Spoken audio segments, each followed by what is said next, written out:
Padepokan Kebangsaan Karangtumaritis hadir sejak Mei 2012. Berlokasi di Babakan, Kelapa II, Kabupaten Tangerang. Padepokan yang berdiri di atas lahan sekitar 3.000 meter ini menjadi kawah candra di muka di Kabupaten Tangerang.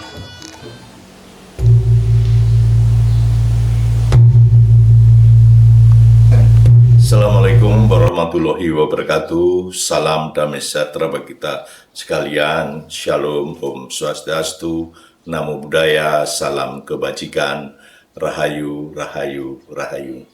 Saya Ananta Wahana, pendiri sekaligus pengasuh Padepokan Kebangsaan Karangtumaritis yang saat ini sudah berbentuk yayasan, sehingga sekarang Padepokan Kebangsaan Karangtumaritis ini menjadi Yayasan Padepokan Kebangsaan Karangtumaritis. Bisa diceritakan Pak sejarah dari berdirinya Padepokan ini? Ya, dulu Padepokan ini kira-kira ada 3.500 berbentuk hutan bambu, ya. Dan masyarakat di Babakan ini itu mohon maaf membuang air besar itu rata-rata di tempat ini, sehingga di tempat ini juga banyak ular-ular, sehingga tanah ini hampir tidak ada harganya. Kami membeli tahun 2010 yang 1 meternya masih 300.000. Ini seluas 3.500 kami beli sampai 12 tahap. Kami membeli secara bertahap dari 100 meter dan sebagainya. Saya sebagai anggota DPRD dari fraksi PDI Perjuangan berpikir keras, kalau para politisi yang berbackground agama, mereka mempunyai pondok pesantren. Kalau sebagai politisi yang berkecimpung di bidang legislatif dan nasionalis, apa kira-kira? Sehingga saya berpikir, perlu ada yang namanya padepokan, awalnya padepokan saja. Tetapi padepokan hanya terkesan itu sebagai tempat ngeladi kanuragan atau persilatan, sehingga kami tambahin dengan istilah kebangsaan, Padepokan Kebangsaan. Dan Padepokan Kebangsaan ini kami maksudkan sebagai persemaian para kader nasionalis Pancasilais. Karena saat itu, kira-kira tahun 2010, kami melihat bahwa generasi yang akan tumbuh nanti akan disisipi rasa pragmatisme. Ya, pragmatisme inilah yang kemudian saya dengan kawan-kawan, dengan almarhum Agus Condro, dengan Dedi Swapranata, kemudian punya ide mendirikan Padepokan Kebangsaan Karangtumaritis. Apa saja Pak aktivitas yang dilakukan di Padepokan ini? Ya. Karena saya sebagai seorang nasionalis tentunya menggunakan kerangka acuan. Kami menggunakan kerangka acuannya ajarannya Bung Karno, yaitu Trisakti. Trisakti itu ada 3 hal yang menyangkut kedaulatan politik, menyangkut kemandirian ekonomi atau berdikari di bidang ekonomi, dan juga berkaitan dengan kebudayaan, yaitu berkepribadian dalam kebudayaan.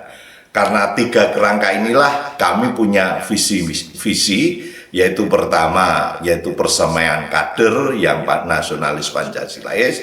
Kemudian bidang ekonomi, kami ingin membina para pelaku-pelaku atau wong cilik yang bergerak di sektor-sektor informal, atau kalau sekarang kita sebut para UMKM, itu bagaimana kita berdayakan agar mereka punya pengembangan di bidang ekonominya.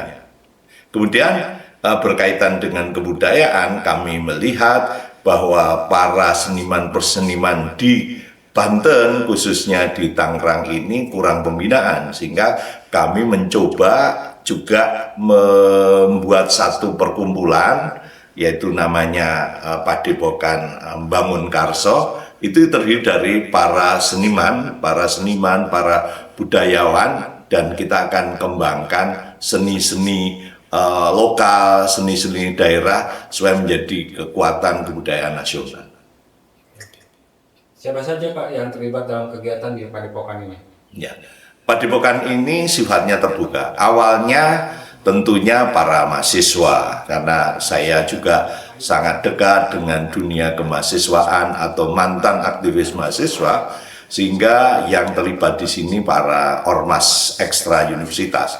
Ada HMI, ada KMNI, ada PMII, ada IMM, ada mahasiswa atau pemuda Muhammadiyah, ada mahasiswa pemuda Katolik, pemuda Kristen, yang awalnya mereka membutuhkan satu tempat untuk berdiskusi. Ini di bidang pengembangan kepemimpinan.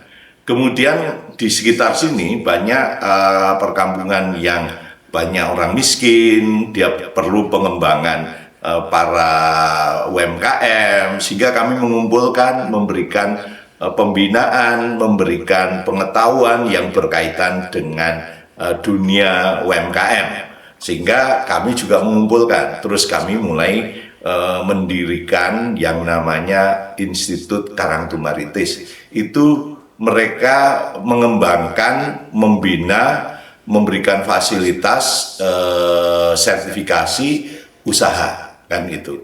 Nah, kalau para budayawannya di sini memang banyak orang Jawa, orang Sunda, kemudian mereka kita ajak belajar, kemudian menggeladi kebudayaan lokal, sehingga di sini juga ada kegiatan reog, ada dulala, ada jadilan, ada karawitan, ada wayang, dan sebagainya.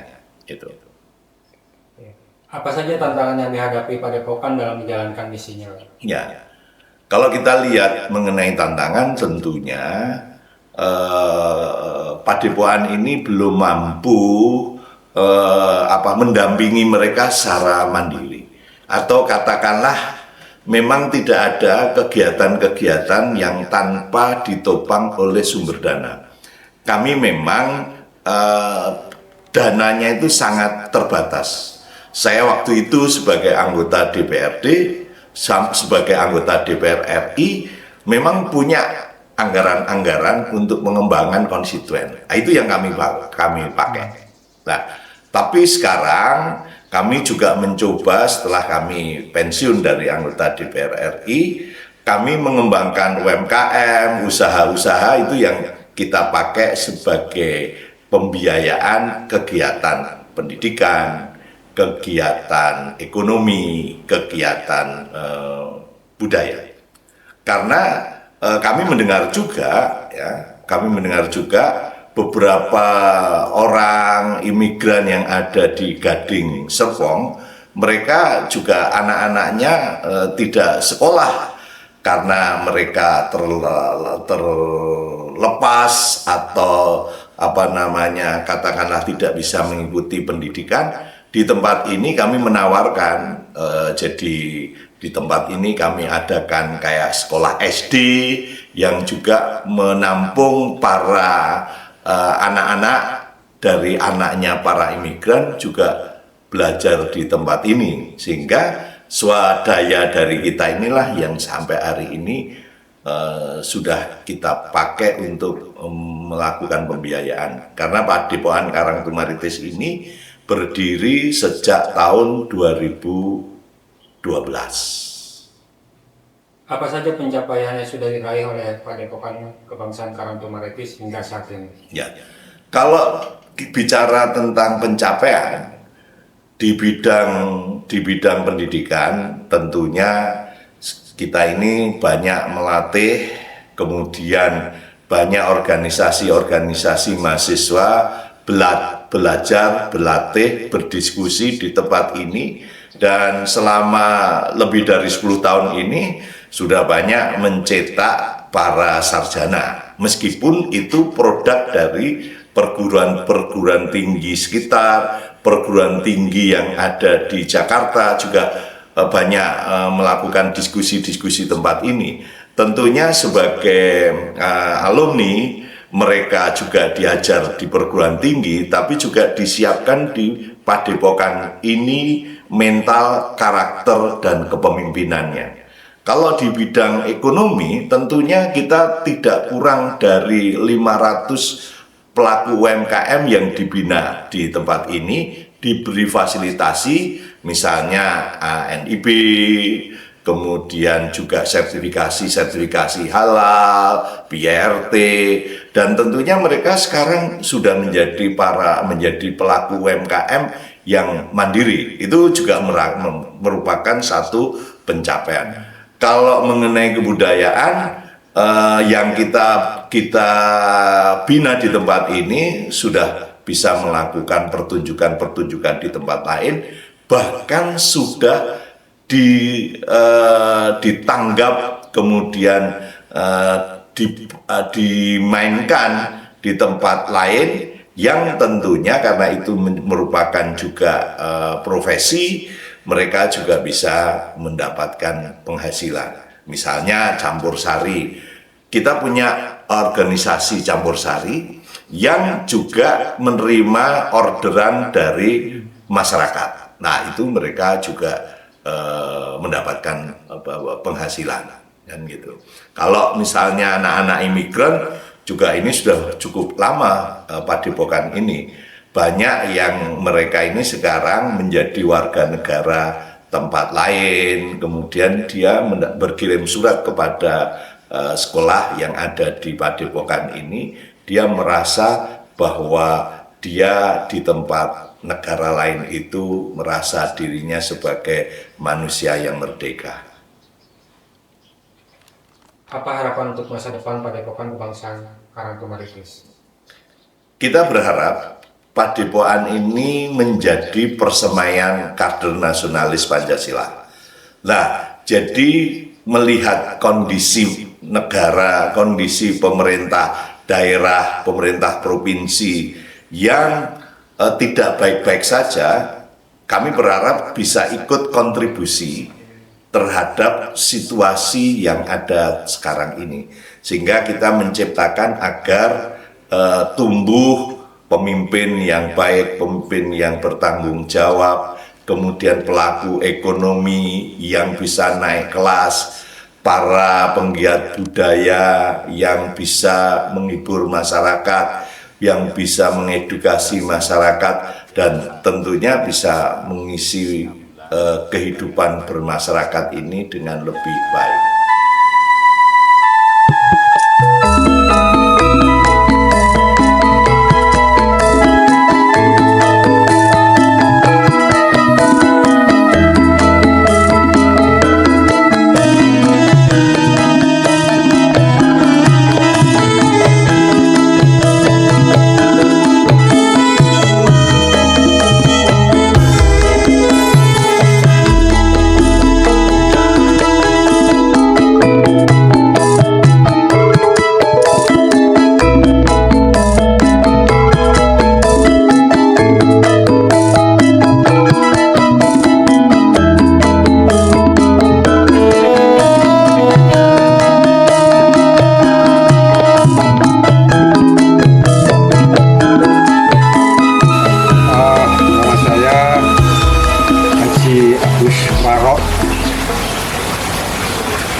Kebetulan kami tinggal di Curug.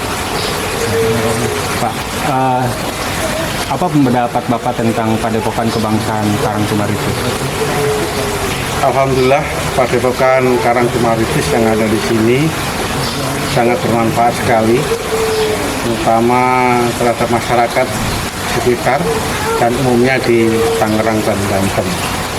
Bahwa di sini menghimpun termasuk tidak hanya tentang kumpulan generasi muda, tetapi di sini juga ada wadah budaya, yaitu tentang budaya Bangun Karso.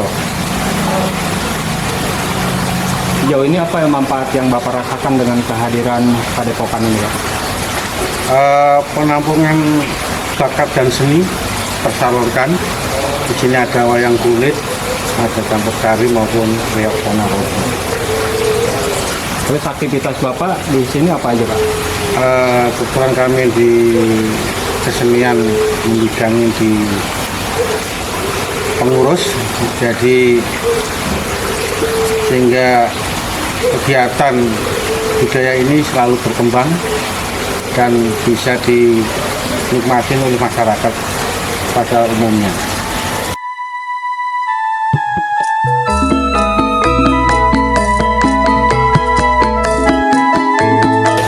Terima kasih.